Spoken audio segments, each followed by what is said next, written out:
এই দেশে খুন রাহাজানি ধর্ষণ সবকিছু হইতেছে, কোনো কিছুর বিচার নেই। অথচ এই ছেলের কাছে 3 পিস বাবা গেছে, আমার কাছে না, আমার গাড়িতে ছিল। আমি আসতেছিলাম, গাড়িতে ওকে করে নিয়ে আসতেছিলাম, সার্চ করে ওর কাছে পাইছে। এখানে আমার অপরাধটা কোন জায়গা? সমস্যা কি? মানে এরা যা পারছে সেটাই করতেছে, এদের নিয়মে সবকিছু চলবে। ও আমার সাথে কাজ করে। আপনারা যারা কন্টেন্ট ক্রিয়েশন করে তারা আপনারা জানেন যে টিমের 2-4 জন লোক না হলে কিন্তু ভিডিও হয় না। তো আমার সাথে ভিডিও বানায়, আমি বাজারে মাছ কিনতেছিলাম, তো ওইখানে ওর সাথে দেখা।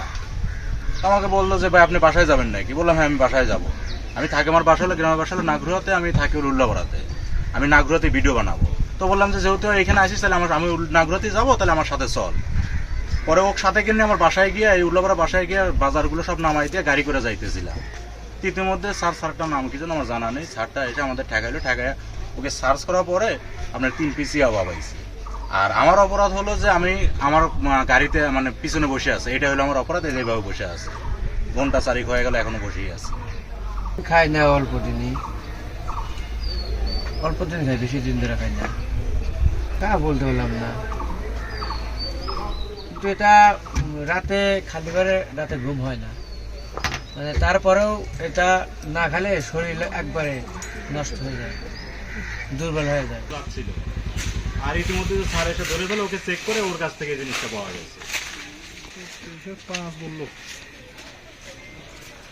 মানে আমার তো এখানে কোনো দোষই নেই স্যার,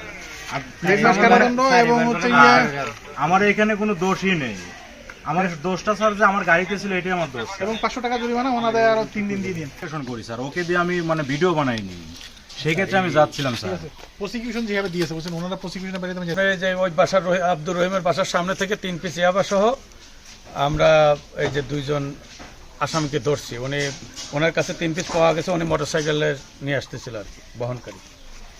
তো স্যার যে 1 মাসের কারাদণ্ড আর 500 টাকা জরিমানা।